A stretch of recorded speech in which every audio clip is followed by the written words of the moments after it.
of areas of two similar triangle is equal to the squares of their corresponding median.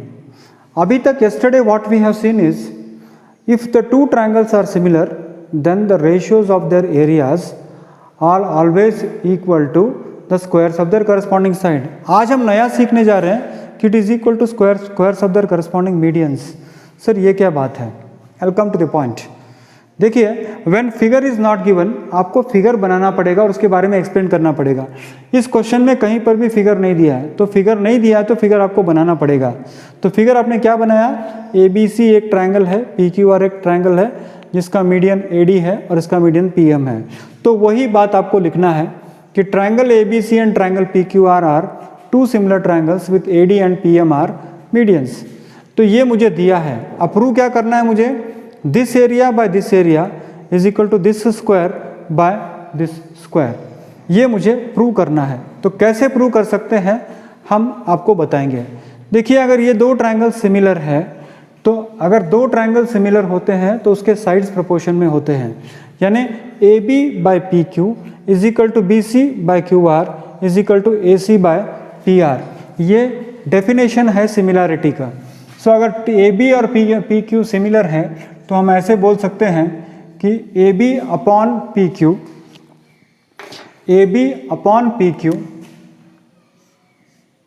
Side AB divided by side PQ, side AB upon side PQ is equal to side BC upon side QR और is equal to side AC upon PR, side AC upon PR, because if two triangles are similar then their sides are in proportion. So what I'll do is AB upon PQ is equal to half BC by half QR is equal to AC upon PR. So this will be equal to AB upon PQ. Half BC का मतलब होता है बच्चों BD, half BC का मतलब होता है BD because AD median है, और हाफ PM का मतलब होता है QM. AC अपॉन PR अगर आप चाहो तो लिखिए, न चाहो तो आप इसको छोड़ सकते हो. This is not required. तो अभी थोड़ा देखिए कि मैंने यहाँ पर क्या प्रूव किया है. मैंने ये प्रूव किया है कि this side upon this side is equal to this side upon this side, यानी AB by PQ is equal to BD by QM. और ऑलरेडी बच्चों क्योंकि ये दो ट्रायंगल सिमिलर है इसीलिए ये वाला एंगल ऑलरेडी इक्वल है. किसके इक्वल है? एंगल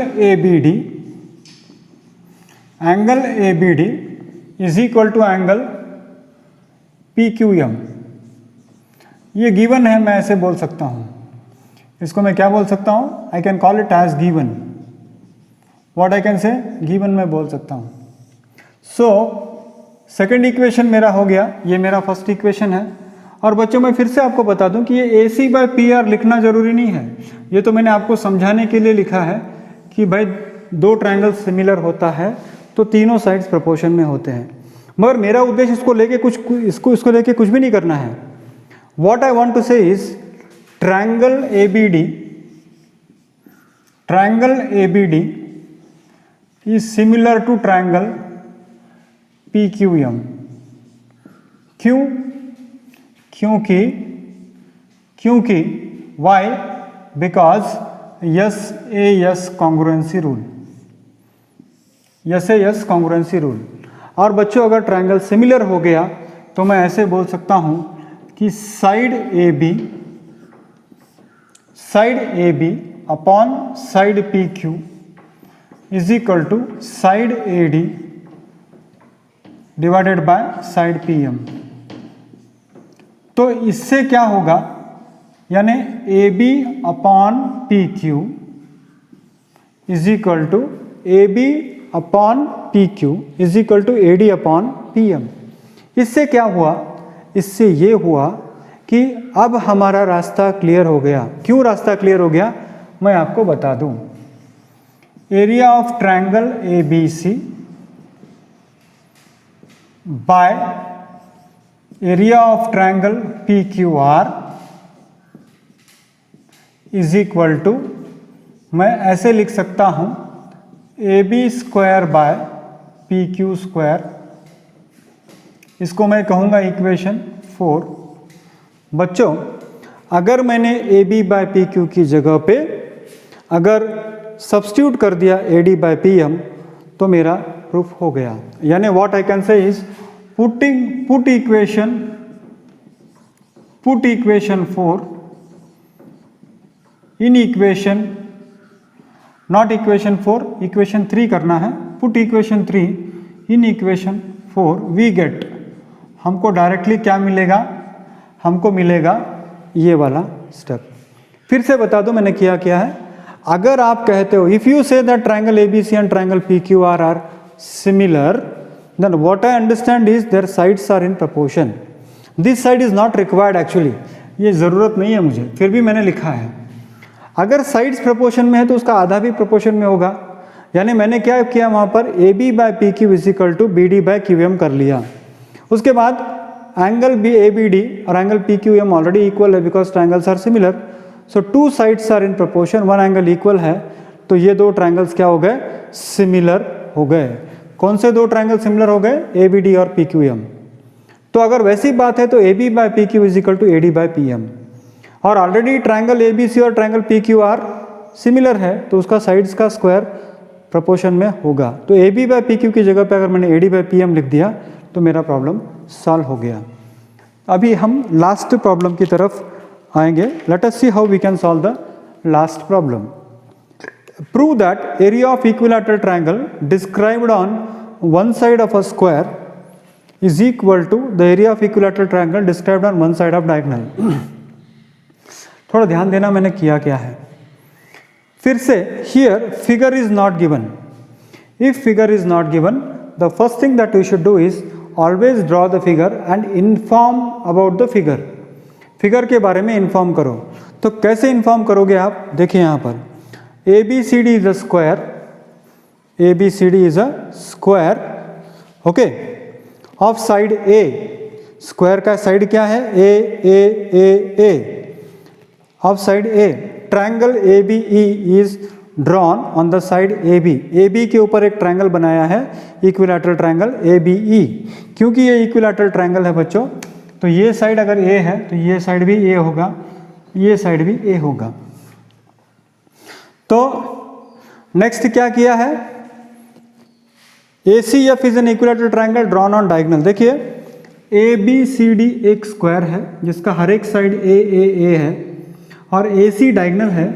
ए सी को डायगोनल पर रखकर फिर से एक इक्विलैटरल ट्रायंगल बनाया है ए सी एफ, और आपको ये बताना है कि इसका एरिया इसका ए सी एफ का हाफ होगा। सिंपल बात है बच्चों।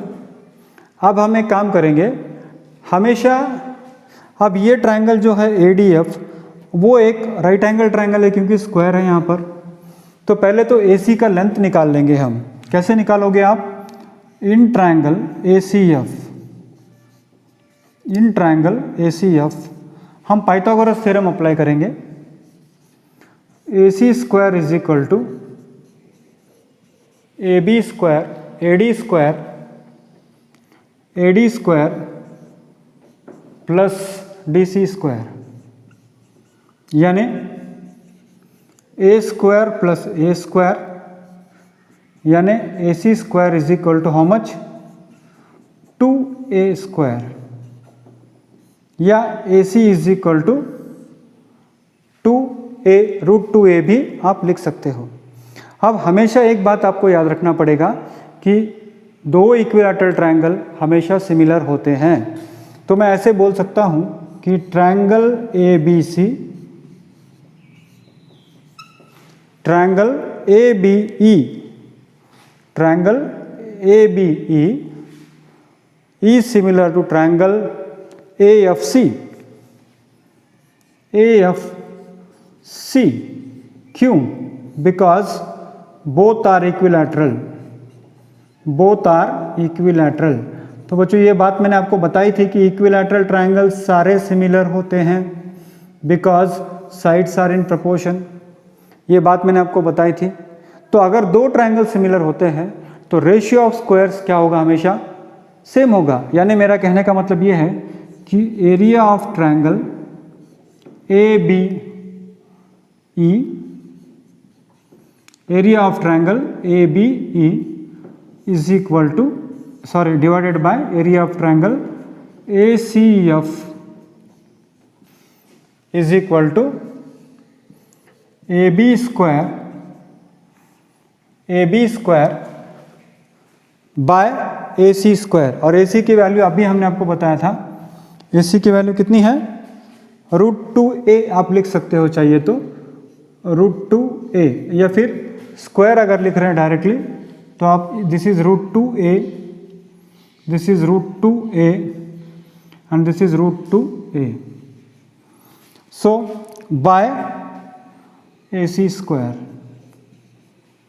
बाय ए सी स्क्वायर, तो ये होगा बच्चों A square by 2a square. A square क्या होगा, कैंसल होगा, तो ये होगा area of triangle A B E by area of triangle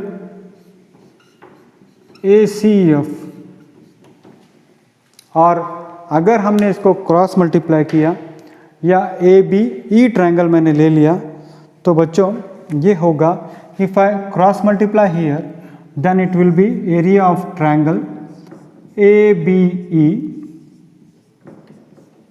area of triangle ABE, और यहाँ पर है ये 1/2, तो ये होगा 1/2 into area of triangle ACF, यही तो हमको प्रूव करना है। Area of triangle ABE is equal to half into area of triangle ACF। तो सिंपल सी बात यहाँ पर एक है कि क्या किया गया, यहाँ पर एक स्क्वायर लिया है, स्क्वायर के साइड को साइड बनाकर एक ट्रायंगल साइड पे बनाया, स्क्वायर के डायगोनल पे एक ट्रायंगल बनाया, तो ये इसका एरिया इसका आधा होगा या ये इसका डबल होगा।